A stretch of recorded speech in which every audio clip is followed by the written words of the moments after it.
સંસ્કાર પરિવારમાં રેડજો, સંસ્કાર પરિવારમાં રેડજો. ન તો સંસ્કાર નહીં રેડો તો ઉપાધિનો પાર નહીં રહે. આ દુનિયાનો એક ક્રેઝ છે કે જેને ઘરનું ઘર હોય, ગામડામાં જમીન હોય, ધંધો વ્યવસ્થિત સેટ હોય, એ ભલે પીતો હોય તો એને કન્યા મળે. ભગવાનનો ખરેખરો ભક્ત હોય, ગુણિયલ હોય, કોઈ દોષ નો જન્મા હોય, કોઈ વ્યસન કુટેવ ન હોય, પણ એને સુરતમાં ઘર ન હોય ને ગામડે જમીનનો દીકરી કોઈ ન આપે. પણ આ ક્રેઝ લાંબો ટાઈમ નહીં હાલે.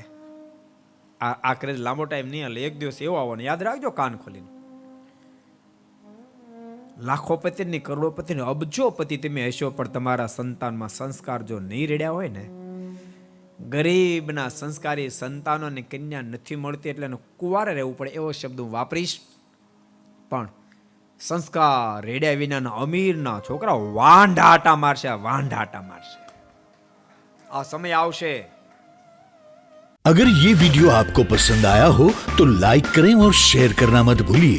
सब्सक्राइब करें सरदार कथा चैनल को और बेल आइकॉन पर क्लिक करना मत भूलिए लेटेस्ट वीडियो सबसे पहले पाने के लिए.